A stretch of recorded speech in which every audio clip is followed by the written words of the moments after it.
राम राम सोयरे हो. आता चौकड लोक परेशान आहात. पाणी का पण आलंय, पाणी का पण आलंय. सगळं जण लोक म्हणाले मायचा ताप नेऊन आमदा पाणी का पडत नसेल. मात्र कोणी याचा विचार करणं आलंय पाणी कस का म्हणून पडत नसेल.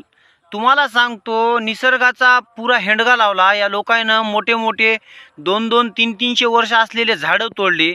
यंदाच्या सालामध्ये इतके लोकांनी झाडं तोडले की तुम्हाला सांगतो, त्या झाडं तोडलेल्याचा फटका आता शेतकऱ्याला बसलाय. पाणीच पण आलंय. शेतामधले कामं तशीच राहून गेली. आता पेरणी राहिली, हळद लावणी राहिली, उसाला खतं टाकायची राहिले. आता तुम्हाला सांगतो, कापसं लावायचे राहिले, तुरी लावायच्या राहिल्या, बक्कळ कामं तशीच राहून गेली. आता पाणीच पण आलंय तर करावं तरी काय. म्हणून तुम्हाला सांगतो, याच्यावर काहीतरी आपल्याला उपाय काढावा लागते. आता उपाय तुम्हाला काय करावं लागते हे तुम्हाला सांगतो. प्रत्येक गावामध्ये ग्रामपंचायत आली. आता ग्रामपंचायत जशी आली तसं ज्यानं उभं टाकल सरपंच केला त्यानं कमीत कमी 20 झाडं लावा. बघा, 20 झाडं. त्यानं 20 झाडं लावलं तरच त्याला उभं टाकायचा अधिकार हवा. आणि जे मेंबर व्हायले त्या मेंबरानं 5-5 झाडं लावा. मेंबराने 5, आणि ते बी 5 लावायचं नाही, त्याला झोपवायचं. आणि जे उपसरपंच असेल त्याला 20 झाडं लावायचं. गावामध्ये ग्रामसेवक येईल त्यानं बी झाडं लावायचं. गावामध्ये तंटामुक्ती अध्यक्ष असेल त्यानं 5 झाडं लावायचं. सगळ्यानं 5-5 झाडं, 10-10, 20-20 जसं त्याचं पद आहे त्या पदानं झाडं लावायची. आणि ते झाडं नुसते लावायचे नाही तर त्याला आपण लहानाचं मोठं करायचं.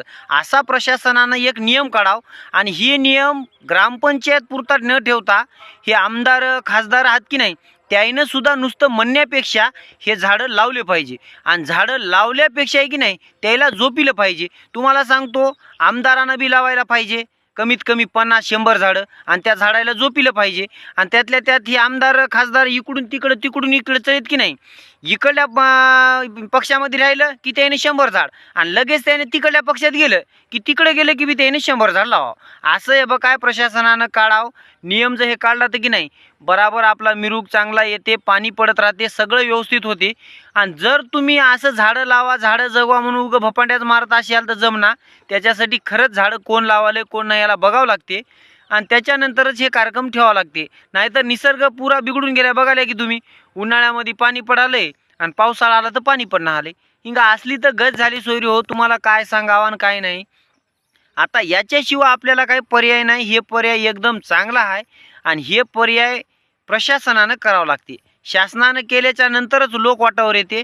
आम्ही किती जरी बोंबललं तरी लोक एक झाड सुद्धा लावणार. आता तुम्हाला सांगतो, त्याच्यासाठी न ठेवता शेतकऱ्यासाठी ठेवा. ज्या शेतकऱ्यांना आपल्या 1 एकर जमिनीमध्ये 5 झाडं जर त्याच्या दुऱ्याच्या बांधानं राहिली तरच त्याला प्रशासनाचा किंवा कोकणाचा किंवा कोणत्याही योजनेचा फायदा भेटल. अन्यथा त्याच्या शेतामध्ये जर झाड नसतील 5 तर त्याला योजनेचा कोणताही फायदा भेटणार नाही. अशी योजना काढली तर तुम्हाला सांगतो निसर्ग वाटावर येते. त्याच्याशिवाय वाटावर येणार. काय वाटते काय नाही कमेंटमध्ये नक्की सांगा. भेटतो पुढच्या व्हिडिओमध्ये. राम राम.